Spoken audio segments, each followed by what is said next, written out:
हाँ जी।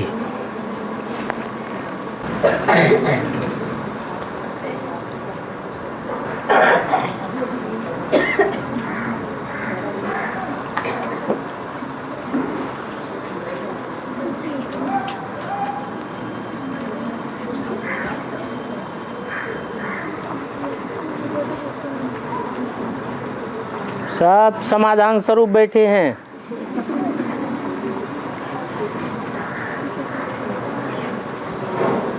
कोई समस्या नहीं।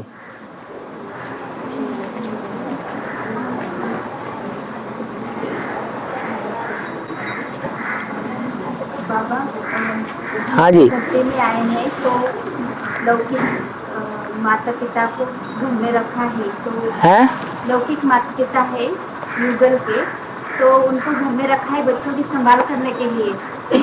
तो वो भोजन बना रहे के खिला रहे हैं, तो उसमें क्या कहना चाहिए? परिवार में, हाँ जी। परिवार में बहू बेटा ज्ञान में चलते हैं। नहीं, दो बच्चे हैं? हम दोनों युगल ज्ञान में चलते हैं। हाँ, युगल ज्ञान में चलते हैं ना। और सास ससुर ज्ञान में नहीं, उन्होंने बेसिक का कोर्स किया है लेकिन ज्ञान में नहीं चलते। एडवांस में नहीं चलते। बेसिक का तो कोर्स किया है ना, तो ब्राह्मण तो हैं। हाँ, तो उन्होंने भोजन करके खिलाना चाहिए या नहीं? उनको भोजन बना के खिलाना चाहिए। नहीं खिलाएंगे? उन्होंने बच्चों को या तो हम जाने के बाद में आपके बच्चों को या आपको वो भोजन बना के खिलावे तो कोई हर्जा है? वो ब्राह्मण नहीं है, है? ब्राह्मण तो है और एक ही परिवार में रहते हैं। आप तो उनकी चलन को जानते हैं। कोई बाहर के ब्राह्मण है, उनकी चलन का पता नहीं चलता है तो दूसरी बात हो सकती है। लेकिन जब हैं ही आपके परिवार के तो वो तो ज्यादा अजीज हो गए।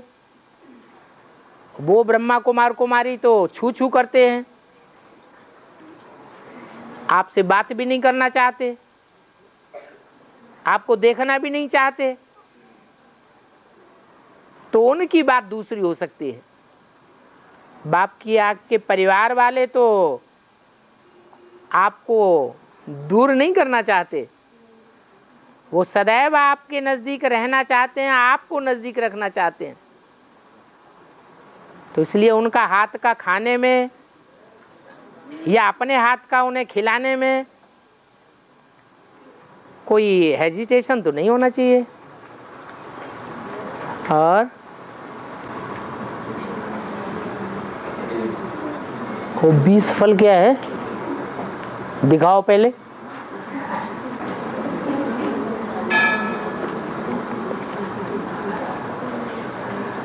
बाबा, हद की दुनिया में जो काशी नगरी है, वहां गवर्नमेंट ने काशी करवट खाने पर बैंड लगाई दिया। भारतीय गवर्नमेंट ने बैंड लगाया था या विदेशी गवर्नमेंट ने बैंड लगाया था? विदेशी गवर्नमेंट ने बैंड लगाया दिया था। इसका बेहद की काशी नगरी से क्या कनेक्शन है? क्या वहां पर भी बैंड लगने का कोई संभावना है? फाइनल पेपर होगा, बड़े बड़े अखबारों में ग्लानि निकलेगी, टेलीविजन में ग्लानि निकलेगी, रेडियो में ग्लानि निकलेगी, चारों ओर ग्लानि का धुआं उड़ेगा। भ्रष्टाचारी गवर्नमेंट भी पब्लिक की बातों को मानने लग पड़ेगी।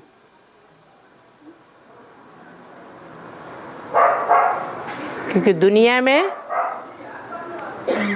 ज्ञान लेने वाले बच्चे तो बहुत थोड़े हैं, अज्ञानियों की संख्या का हुजूम बड़ा भारी है। तो ऐसे माहौल में जो एडवांस में सरेंडर होने का कार्यक्रम है वो सरकार बंद करा सकती है, लेकिन मुरली में बोला है आगे चल के कोई क्रिश्चियन को भी प्रेसिडेंट बना करके बैठा देंगे तो सत्ता किसके हाथ में आ गई? क्रिश्चियंस के हाथ में आ जाएगी। क्रिश्चियंस के भी दो वर्ग हैं, एक गॉडफादर को मानते हैं और एक गॉडफादर को नहीं मानते हैं।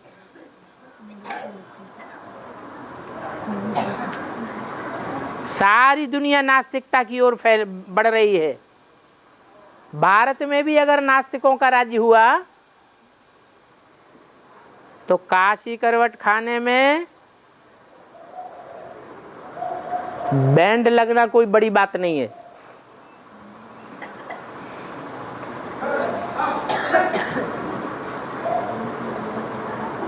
और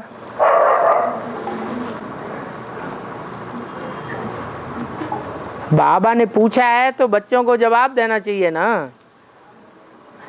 एक ब्रह्मा द्वारा कितने ब्राह्मण बनते हैं? अरे ब्रह्मा अनेकों के नाम है, उनकी तो बात छोड़ दो। लेकिन जो शास्त्रों में प्रसिद्ध है प्रजापिता ब्रह्मा एक है, उसके द्वारा कितने ब्राह्मण बनते हैं? 4.5 लाख। सीधा सा जवाब है।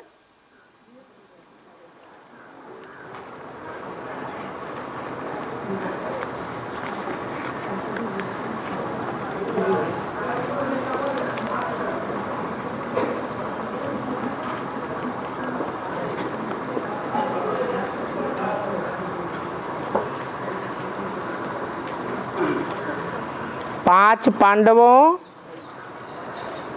और द्रौपदी का गुप्तवास नेपाल में दिखाया है। नेपाल में दिखाया है? गुप्तवास नेपाल में दिखाया है या भारत में कोई खास स्थान है जहां दिखाया है? भारत में ही पांचाल नगर, जिसे काम्पिल्य नगर कहा जाता है, और राजा विराट का राज्य, जिसमें आखिरी वर्ष में उन्होंने गुप्तवास दिखाया है।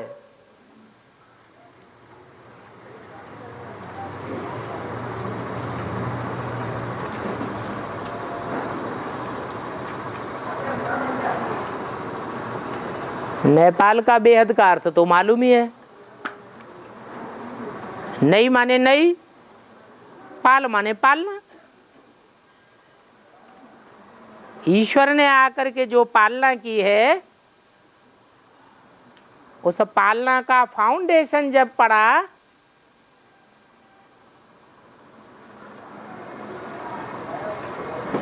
उस पालना करने वाले के हुजूम को नेपाली कहा गया है। जैसे नेपाल ऊंची स्टेज में है पहाड़ों पर, ऐसे वो नई दुनिया की पालना का फाउंडेशन डालने वाले भी ऊंची स्टेज के वासी हैं।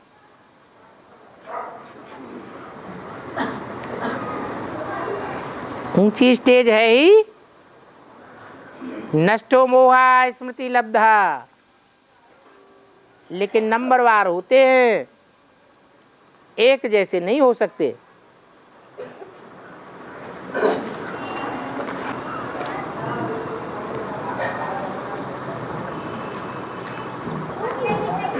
एक स्टूडेंट ने पूछा कि 2018 तक संगमयुगी कृष्ण प्रत्यक्षता रूपी जन्म हो जाएगा, तो क्या उस समय अधूरा चंद्रमा संपूर्ण होकर शंकर के मस्तक से हट जाएगा,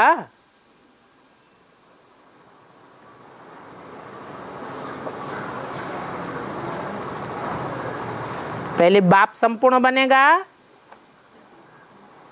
या बच्चा संपूर्ण बनेगा, या बाप और बच्चे का इकट्ठा जन्म गाया हुआ है? इकट्ठा जन्म गाया हुआ है। दोनों साथ साथ संपूर्ण बनते हैं। दोनों के ही नाम के आगे चंद्र शब्द लगाया जाता है। रामचंद्र और कृष्णचंद्र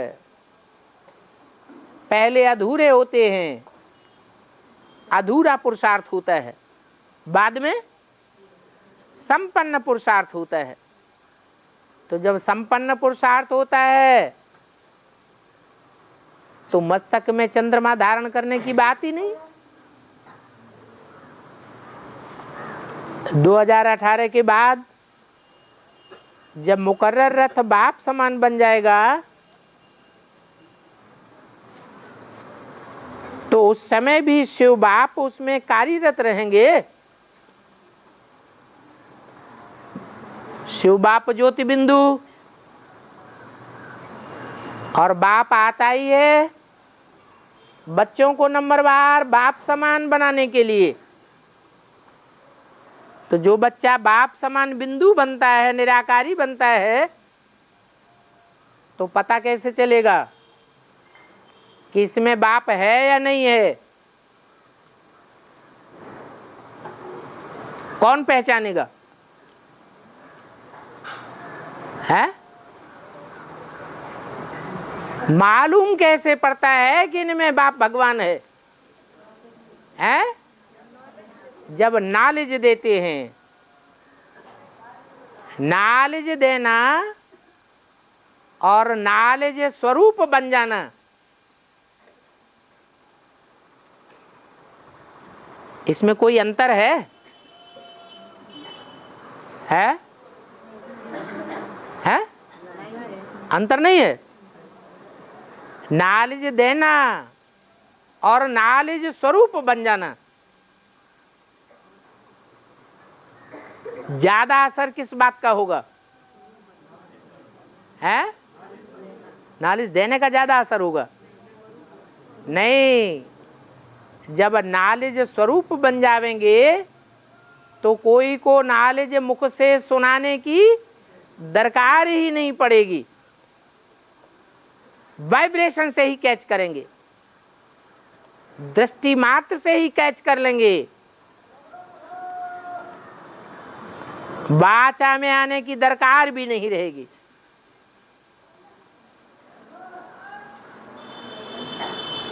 इसलिए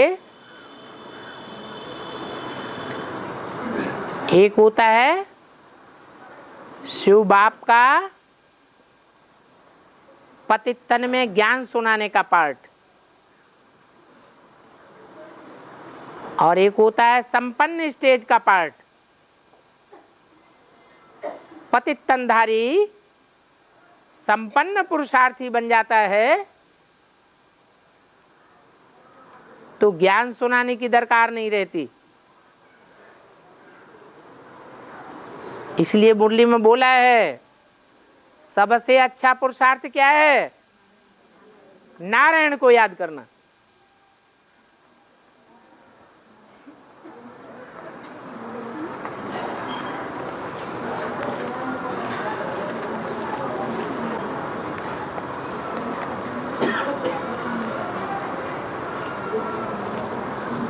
है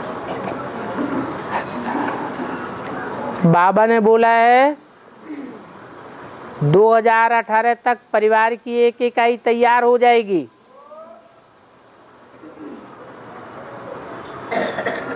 संपन्न परिवार, और बाकी आत्माओं का 2036 तक पुरुषार्थ और पढ़ाई चलती रहेगी नंबरवार पुरुषार्थ अनुसार।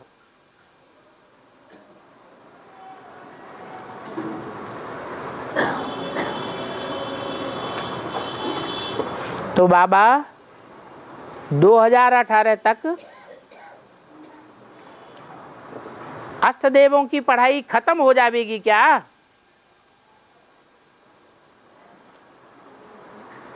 हो जाएगी या नहीं हो जाएगी?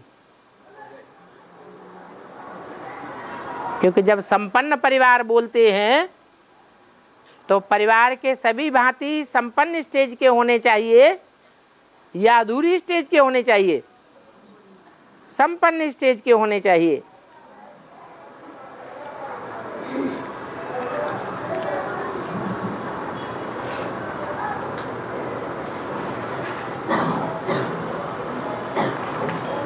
बाबा गणेश का मोहड़ा जानवर जैसा क्यों दिखाते हैं?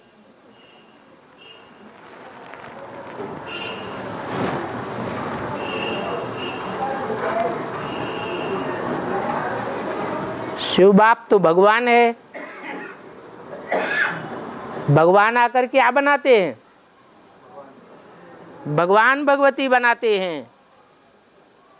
और जो भगवान भगवती बनते हैं रचयिता के रूप में वो क्या बनाते हैं? देवी देवता बनाते हैं। देवी देवताएं सतयुग में होते हैं।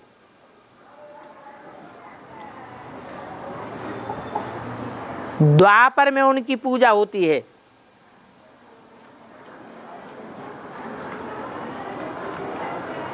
फिर बाद में कलयुग में जिनकी पूजा होती है वो देवताओं की कोटि से नीचे होंगे या ऊपर होंगे? नीचे होंगे। तो देवताएं द्वापर में आकर के मनुष्य बनते हैं और मनुष्य बनकर के अपने ही स्वरूप की देवताओं की पूजा करते हैं। कलयुग में फिर जानवरों की पूजा शुरू होती है। जानवरों को भी भगवान समझ करके पूजने लग पड़ते हैं। इसलिए कहेंगे कि शिव आकर भगवान भगवती बनाते हैं। शंकर पार्वती कहे जाते हैं। लक्ष्मी नारायण संगम युगी कहे जाते हैं। और शंकर पार्वती से किसका जन्म होता है? जिनका जन्म होता है वो नीची कोटि के होंगे या ऊंची कोटि के होंगे? जरूर नीची कोटि के होंगे। इसलिए उनको जानवर का रूप दिया हुआ है।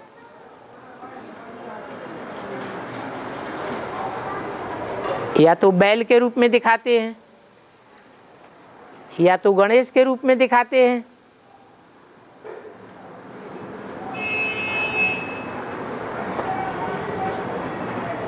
या तो राक्षसी रूप भी दिखा देते हैं।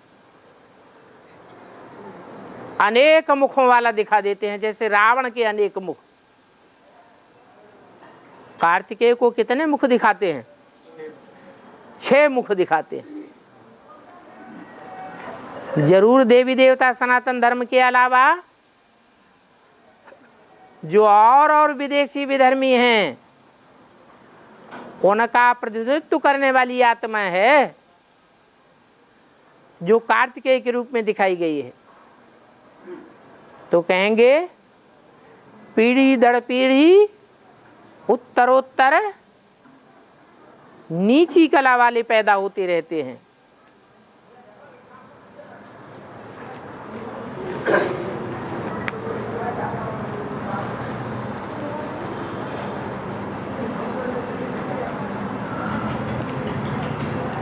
बाबा जो बच्चे मधुबन में रहकर गंदी भाषा बोलते हैं, चिल्लाते हैं, धमचक्कर मचाते हैं, उनकी शूटिंग क्या होगी? है चांडाल बनेंगे, भंगी बनेंगे, भंगी चमार जाति में जन्म लेते रहेंगे। उनकी कॉलोनी ही ऐसी बनेगी, झोपड़पट्टी वाली, नालों के किनारे। बढ़िया प्रश्न पूछा।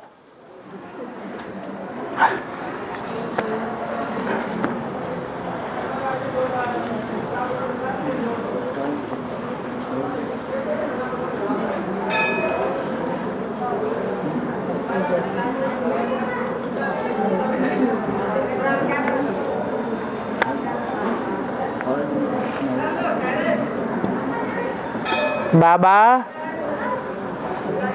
भारत माता के हाथ में 4 घोड़ों का लगाम पकड़े हुए दिखाया है। तो वो 4 घोड़े कौन कौन से धर्म के हैं? कौन से धर्म की आत्माएं हैं? उन घोड़ों का बेहद का अर्थ क्या है?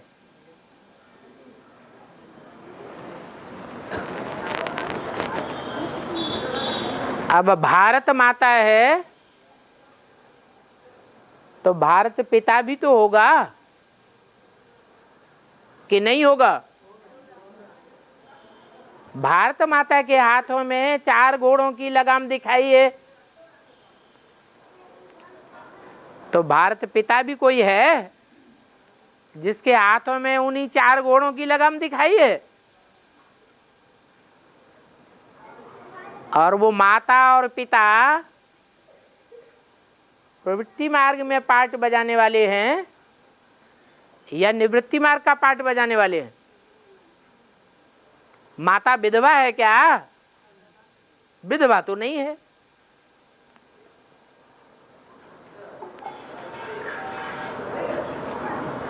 जो भारत देश कहा जाता है वो भी कोई विदुर नहीं है, क्योंकि भारत में ही भगवान आते हैं। तो जिसमें भगवान आते हैं वो कृष्ण भगवान का रूप दिखाया है, जिसके हाथों में 4 घोड़ों की लगाम दिखाते हैं। वो पुरुष रूप है और भारत माता स्त्री रूप है। दोनों एक दूसरे में समाये हुए हैं, एक दूसरे से अलग नहीं है। इसलिए जो 4 घोड़े आत्मा आत्मा भाई भाई की यादगार हैं। गैन है हिंदू मुस्लिम सिख ईसाई सब आपस में भाई भाई। भाई भाई कब होते हैं? जब एक बाप की औलाद हो। तो जरूर वो चारों ही मन बुद्धि रूपी अश्व, चारों ही आत्माएं एक बाप के बच्चे हैं सृष्टि के आदि काल में, जिन्हें सनत सनातन सनंदन सनत कुमार के रूप में दिखाया गया है।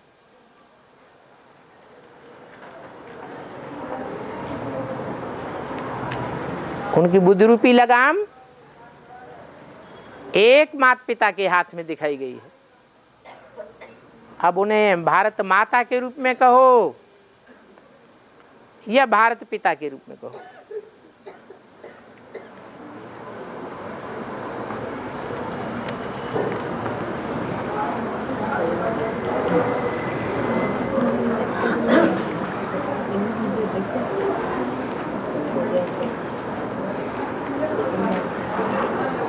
लक्ष्मी नारायण के चित्र में नारायण के गले में जो माला दिखाई जाती है, उस माला में 8 बड़े बड़े फूल दिखाए हैं।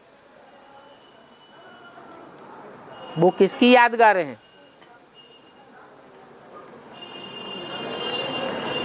गले की माला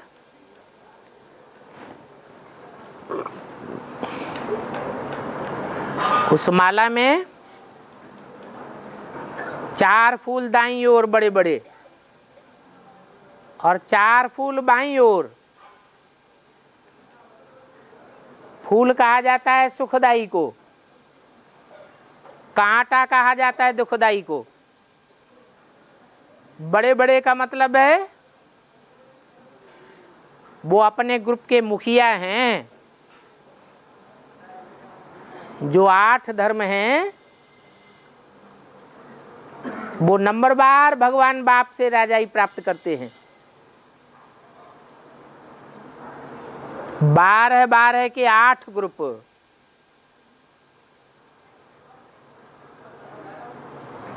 उनके 8 मुखिया 8 बड़े फूलों के रूप में दिखाए गए।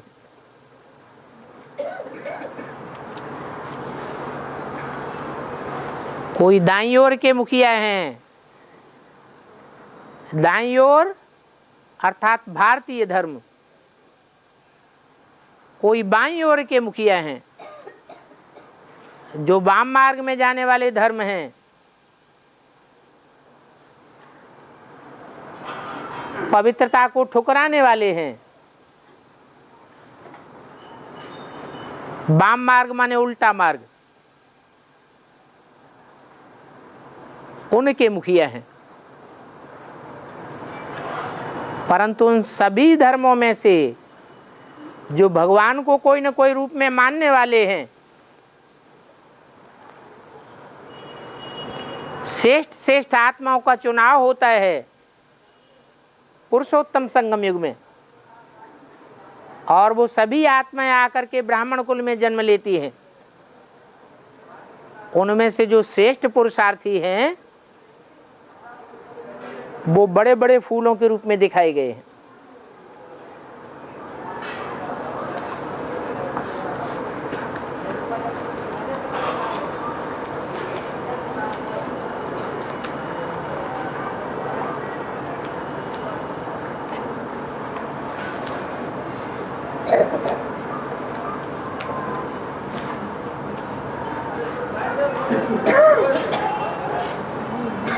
जब माला बनाई जाती है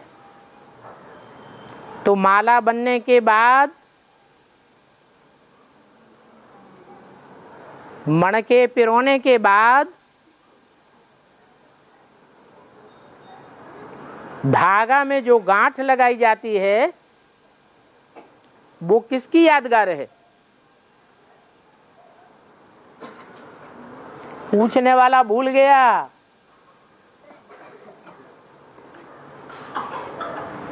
कि भक्ति मार्ग में 63 जन्म हमने लिए।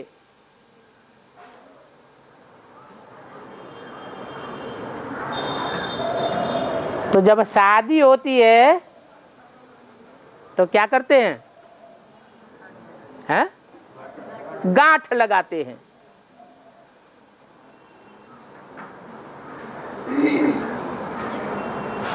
स्त्री के कुल के जो होते हैं और पुरुष कुल के जो भी भांति होते हैं वो गठबंधन में बंध जाते हैं।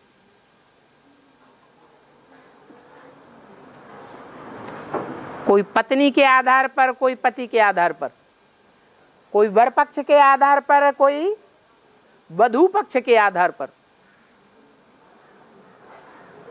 ये कहाँ की यादगार है? ये शादी वादी की जो रस्म पड़ी है वो कहाँ की यादगार है? संगम युग की यादगार है। भगवान भगवती जब मिलते हैं, शंकर पार्वती जब मिलते हैं तो दोनों पक्ष की गांठ लगाई जाती है। एक है दाईं ओर का ग्रुप, एक है बाईं ओर का ग्रुप। जो दाईं ओर का ग्रुप है वो वधू का पक्ष है और बाईं ओर का ग्रुप वर पक्ष है।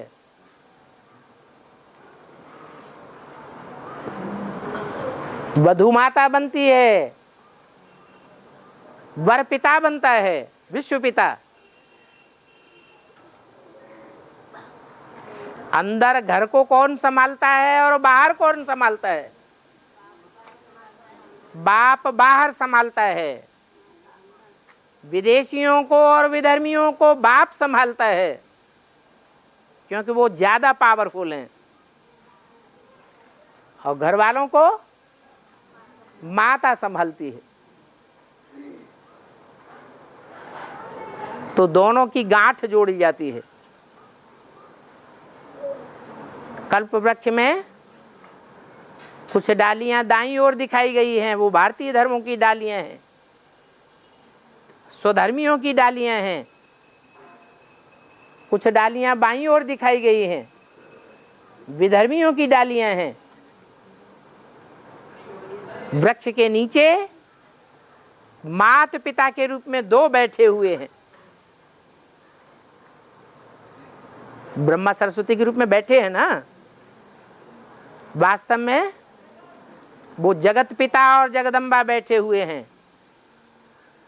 जगत पिता बाईं ओर के ग्रुप में बैठा हुआ दिखाया गया है, और जगत माता दाईं ओर के ग्रुप में बैठी हुई दिखाई गई है।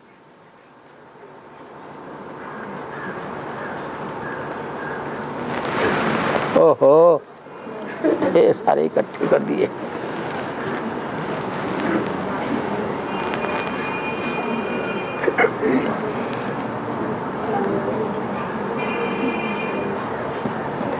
बाबा, अशांति के माहौल में रह करके हम शांति का अनुभव कैसे कर सकते हैं? बताओ भाई, कैसे कर सकते हैं? हैं?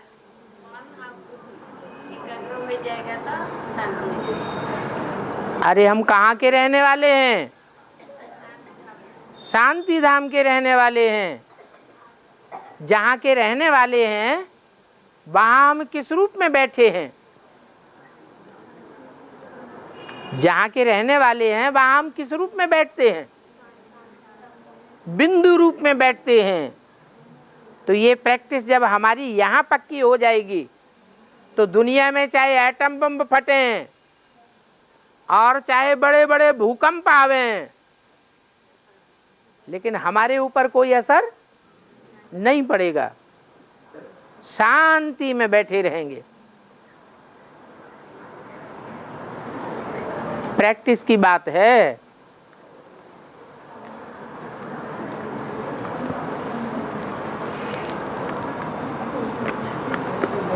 बाबा, आपने बताया है धर्मराज मेरा राइट हैंड है,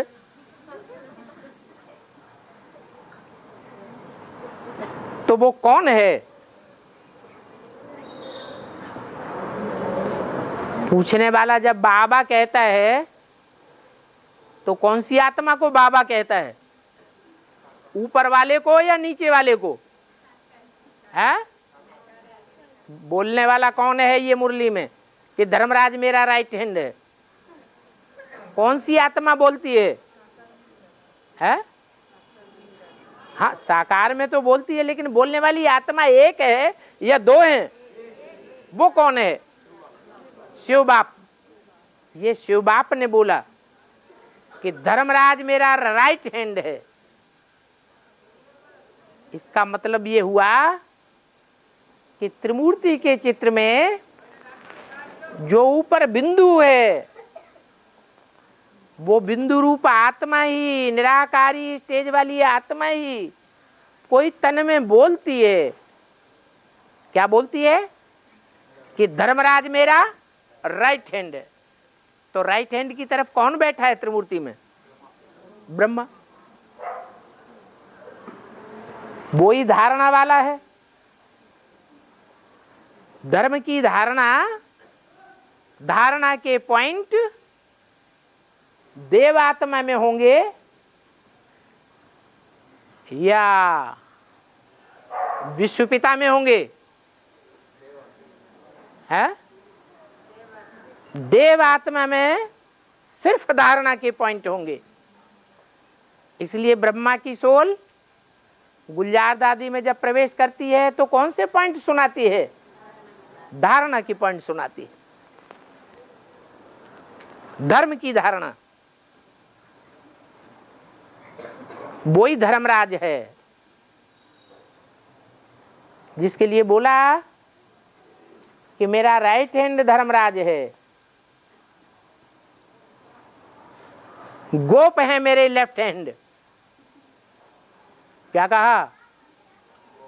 गोप है लेफ्ट हैंड। गोप में कुमार भी आ जाते हैं, अधर कुमार भी आ जाते हैं। तो उन अधर कुमारों के बीच में मुख्य अधर कुमार कौन हुआ? अरे त्रिमूर्ति में कौन हुआ? शंकर के रूप में बैठा दिखाया गया है, जिसमें बाप प्रवेश करते हैं। वो बाप भी है, टीचर भी है, सदगुरु भी है, लेकिन धर्मराज नहीं है। धर्मराज से लोग डरते हैं या धर्मराज को प्यार करते हैं? धर्मराज से तो डरते हैं। शिव बाबा तो प्यार का सागर है। शिव बाबा का पार्ट धर्मराज का नहीं है।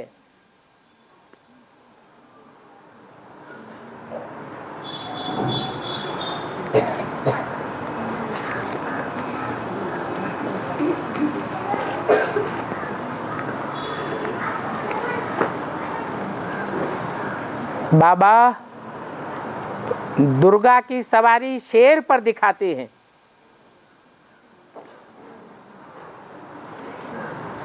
तो वो शेर का पार्ट बजाने वाली आत्मा कौन है?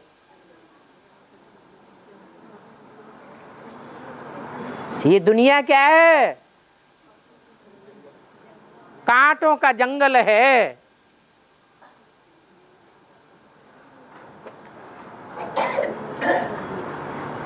देवी की सवारी दो प्रकार से दिखाते हैं। एक सिंह वाहिनी और दूसरी है बाघंबरी।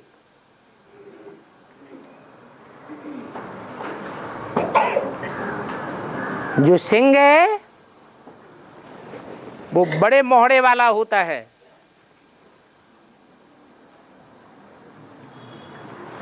और सीधा हमला करने वाला होता है। चंटई चालाकी नहीं होती है उसके अंदर, कोई प्रकार की तिकड़म भी नहीं होती है।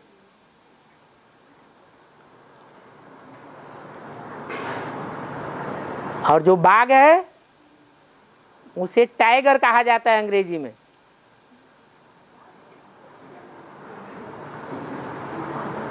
भारत का राष्ट्रीय पशु टाइगर है या शेर है? टाइगर। टाइगर को क्यों दिखाते हैं, शेर को क्यों नहीं दिखाते? शेर किसका सूचक है और टाइगर किसका सूचक है? टाइगर है शंकर का सूचक और शेर है ब्रह्मा का सूचक।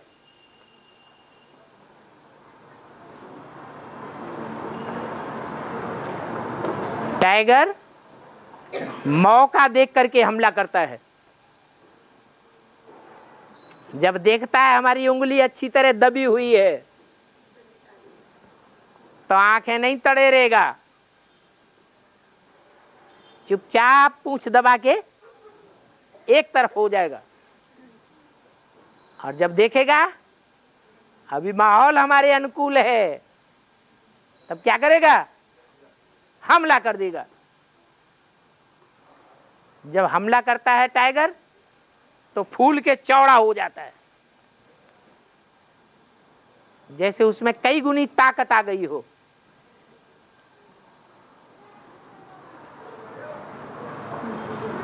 तो दो ही पार्ट हैं। जब कलयुग का अंत होता है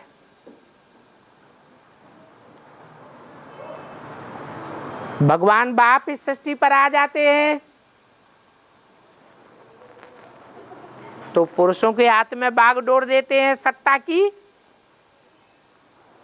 की बागडोर पुरुषों के हाथ में दी जाती है या शक्तियों के हाथ में दी जाती है?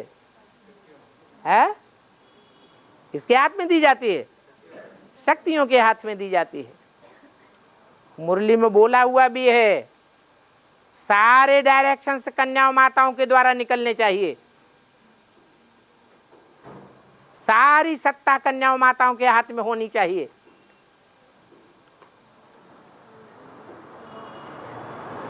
तो जो भी पुरुष चोले हैं उनको भगवान का डायरेक्शन मान लेना चाहिए या नहीं मान लेना चाहिए? है? मान लेना चाहिए। बड़े आराम से शक्ति को सवारी दे देनी चाहिए।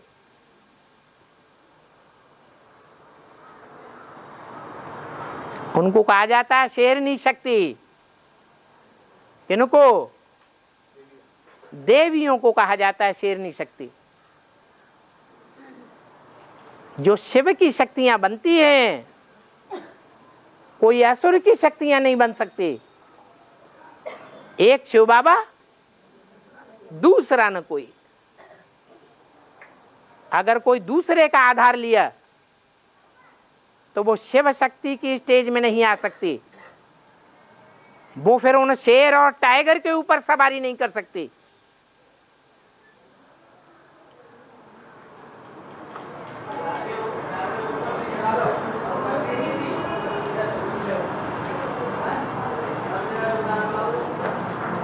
शंकर की जटा में जो कन्या दिखाई है वो किसका प्रतीक है? वो किसका यादगार है? जटा काहे की है? ज्ञान की जटा है। तो जो ज्ञान की जटाएं हैं, उन जटाओं के बीच में जो मुखाकृति दिखाते हैं वो कन्या की दिखाते हैं या माता की दिखाते हैं? कन्या की मुखाकृति दिखाते हैं, क्योंकि कन्याएं गहराई से ज्ञान को पकड़ लेती हैं माताओं के मुकाबले। माताओं की बुद्धि तो घर गृहस्थी में अच्छी तरह घिस जाती है। कन्याएं तो पवित्र होती हैं, पवित्र बुद्धि में ज्ञान जास्ती ठहरता है। ऐसे जास्ती ज्ञान ठहराने वालों में वैष्णवी शक्ति तीखी नहीं है। जगदम्बा तीखी है, परंतु विधर्मियों को भी आश्रय देती है। और गंगा विधर्मियों को आश्रय नहीं देती है,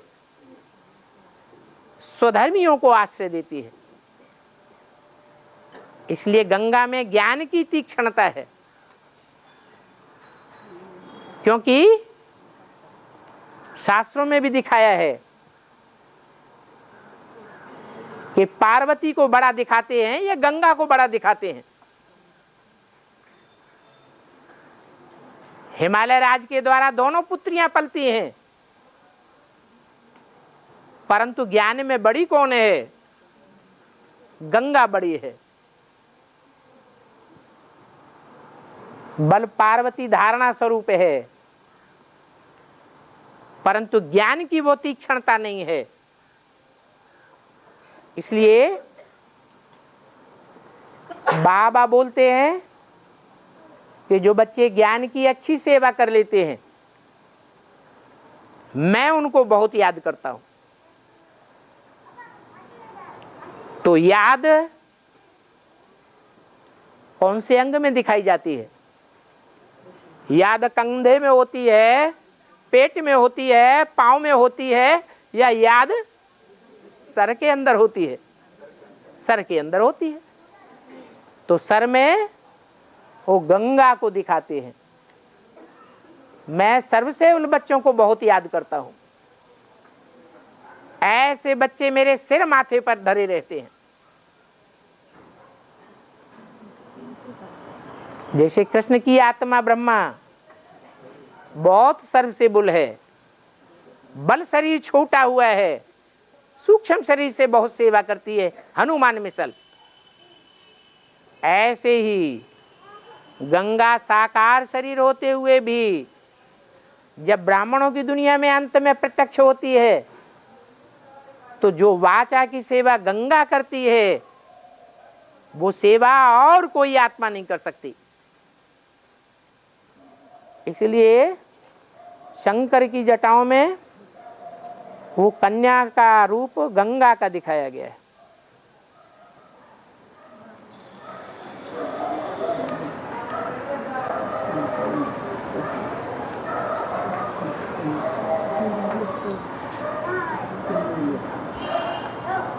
बाबा, राम ही जब रावण बनता है तो किसकी सीता को चुराता है?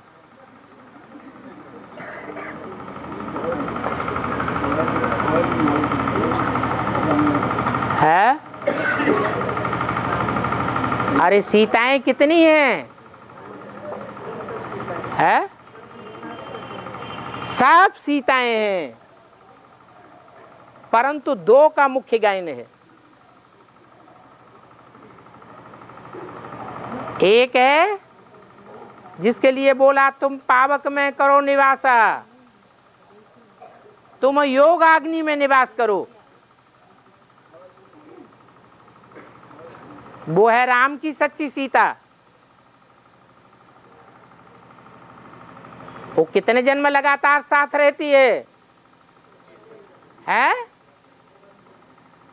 कितने जन्म लगातार साथ रहती है? 21 जन्म। 21वां जन्म जब पूरा होता है तो राम वाली आत्मा नीचे गिरती है। 21वें जन्म में त्रेता के अंत में या ऊंचा पाठ बजाती है, नीचे गिरती है। और जब नीचे गिरती है तो रावण जिस सीता को चुरा ले जाता है, वो राम वाली आत्मा ही उस सीता को चुराती है। कौन है वो? अरे वो सीता कौन है जो 21 जन्म के बाद राम के संसर्ग संपर्क संबंध में आती है? जगदम्बा। और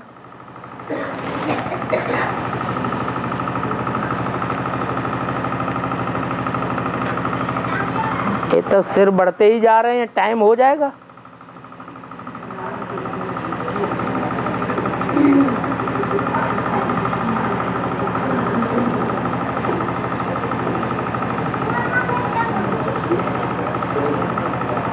बाप कहते हैं कि नर से नारायण बनना है और नारी से लक्ष्मी बनना है, तो क्या नारी से नारायण नहीं बन सकते? है? बन सकते हैं। माने बाप जो कहते हैं उसका उल्टा भी हम कर सकते हैं। है? हाँ, आत्मा को तो पढ़ाते हैं, लेकिन ये कहते हैं कि नर को नारायण बनाता हूं और नारी को लक्ष्मी बनाता हूं। अगर नारी का चोला है तो लक्ष्य धारण करना है, हमको क्या बनना है? लक्ष्मी बनना है। क्योंकि आज की दुनिया में नारी का चोला स्वतंत्र रह करके, सर्वथा स्वतंत्र रह करके अपनी पूरी सुरक्षा कर सकता है? नहीं कर सकता है। तो नारी से लक्ष्मी बनना अच्छा है, संरक्षण में रहना अच्छा है, या संरक्षण की परवाह किए बगैर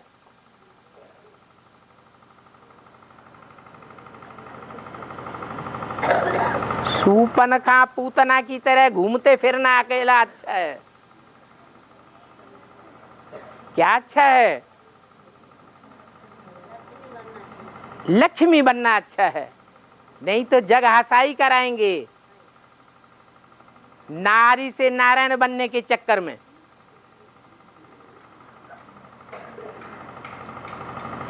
इसलिए बाबा की बात मान लेना है। बाबा ने क्या बताया? नारी से लक्ष्मी बनना है ना।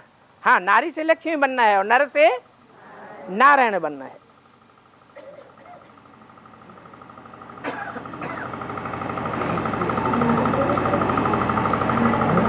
अष्टदेव और अष्टरत्न में क्या अंतर है?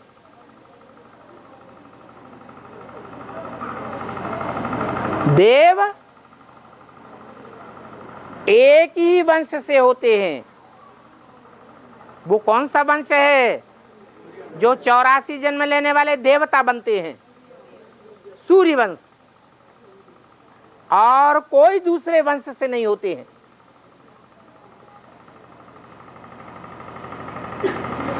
वो सब हीरे जैसे हैं। और रतन अनेक प्रकार के होते हैं, अलग अलग धर्मों से कनेक्टेड हैं। इसलिए अष्टदेव बनना ऊंची बात है। अष्टरत्न गाए जाते हैं परंतु पूजे नहीं जाते हैं, और अष्टदेव पूजे जाते हैं। उनके मंदिर भी बनते हैं, मूर्तियां भी बनती हैं, खास करके दक्षिण भारत में। उत्तर भारत में मंदिर नहीं बनते हैं, परंतु कोई भी अनुष्ठान होता है तो नवग्रहों के रूप में उनका पूजन जरूर होता है।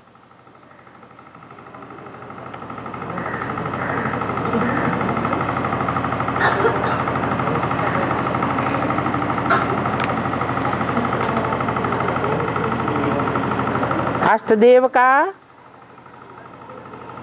संगठन अलग तैयार होगा,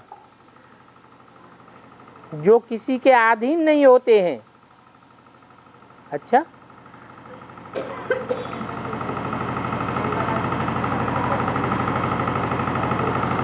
अष्टदेव आखिरी जन्म में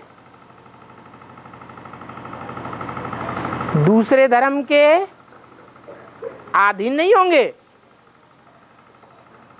माया उनको आखिरी जन्म में नीचे नहीं गिरावेगी, है? नहीं गिराएगी, गिराएगी। माया किसी को छोड़ती नहीं है, तो आखिरी जन्म में उनको भी अधीन होना पड़ता है। ये रंग लिखा है। हाँ, 83 जन्म में और किसी के अधीन नहीं होते हैं सिवाय एक के। हाँ बोलो। लक्ष्मी जी को उल्लू क्यों दिखाया गया? हाँ, क्योंकि लक्ष्मी जो है वो धनवानों को पकड़ती है, धनवानों को संरक्षण देती है।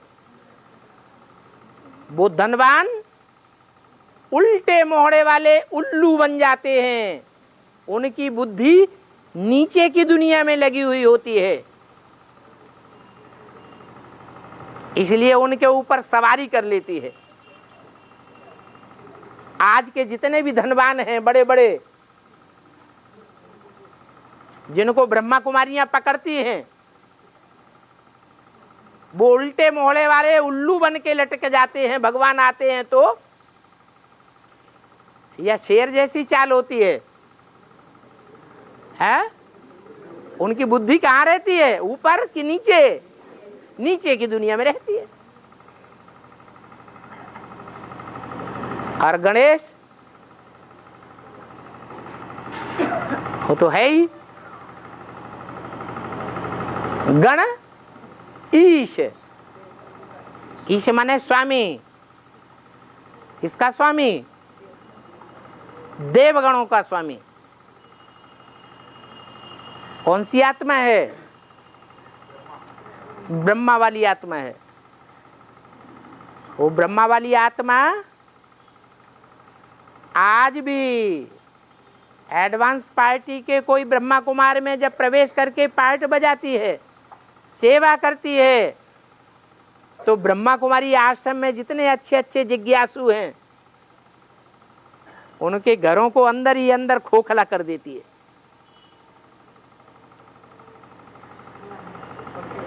जिस शरीर में प्रवेश करती है वो जैसे चूहरे जैसा हो गया।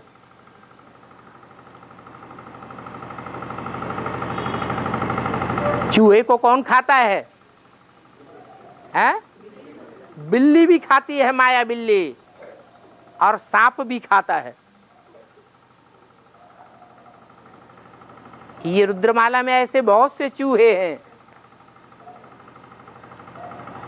कभी देवताएं थे, उनको शाप मिल जाता है तो चूहे का जन्म मिलता है। ऐसे बहुत एडवांस के ब्रह्मा कुमार हैं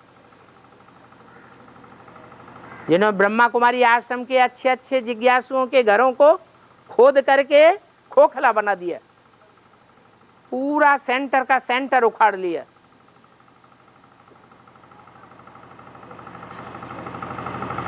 तो गणेश की सवारी चूहे के ऊपर दिखाते हैं। और बाबा कोई शरीर छोड़ के आए तो राम नाम सबकी वही करता, ऐसे क्यों बोलते हैं? ऐसे इसलिए बोलते हैं, जब सृष्टि का अंत होता है, सारी सृष्टि मरने पर होती है, तो सबकी बुद्धि में बैठ जाता है कौन सत्य है। सारी दुनिया झूठी है, कृष्ण भी झूठा, राधा भी झूठी, सीता भी झूठी, द्रौपदी भी झूठी, सब झूठे। कौन सत्य है? एक राम सत्य है।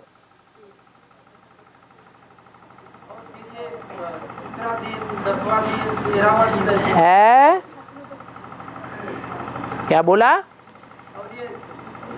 शरीर छोड़ने के बाद में 10वां दिन 11वां दिन ऐसे क्यों मनाते हैं?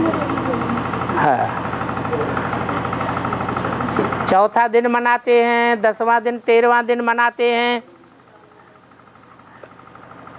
ये आत्मा की गति दिखाई है। आत्मा जो पुरुषार्थ करती है उसके आयाम हैं। जीते जी मरने की बात है।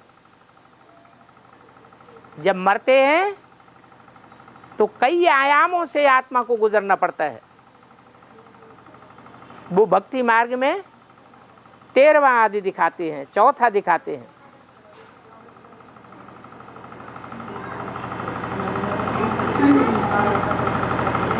महाभारत में दिखाया है कि भील एकलव्य ने हस्तिनापुर के कुत्ते का मुंह बाणों से बिंद दिया।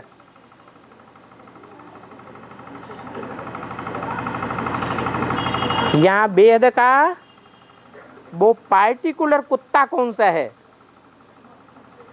जिसका मुंह राम वाली आत्मा ने बंद कर दिया?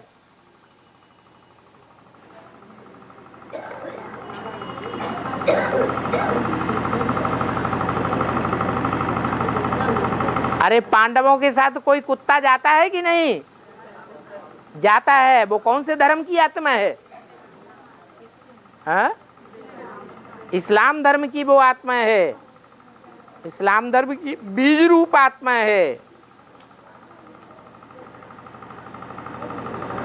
वो इस्लाम धर्म की आत्मा भक्ति मार्ग का मुखिया है। भक्ति मार्ग में जो भी बातें सुनाई जाती हैं वो सब कुत्ते की भौं भौं है। भगवान बाप जब आते हैं तो ऐसे ज्ञान बाण छोड़ते हैं जो उस कुत्ते का मुंह बंद हो जाता है। भौं भौं करना खत्म।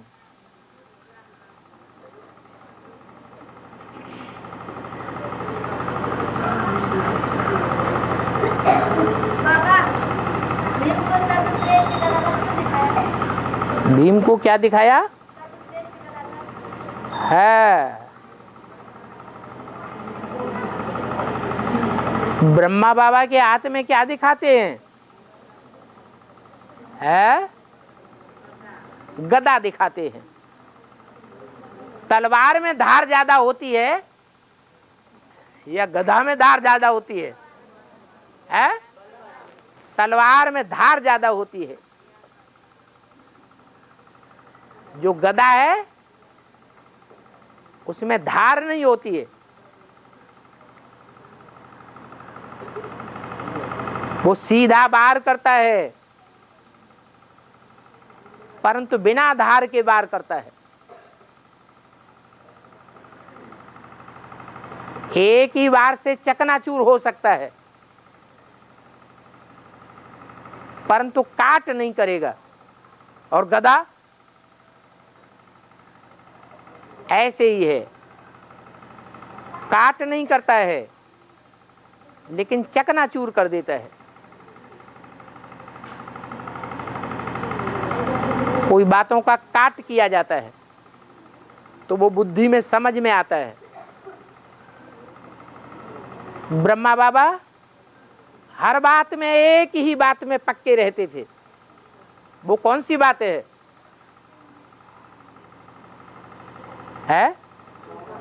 उसे गदा नाम दो या ढाल नाम दो। ढाल भी मोटी चमड़ी की होती है, गेंडे की खाल। गदा भी बहुत मोटा होता है। ये मोटी बुद्धि जिन जिन की है वो ज्ञान में एक ही बात पर टिके रहे, ड्रामा। ब्रह्मा बाबा की भी ऐसे ही था। कोई समस्या सामने आती थी, कैसे हल करते थे? ड्रामा में यही था।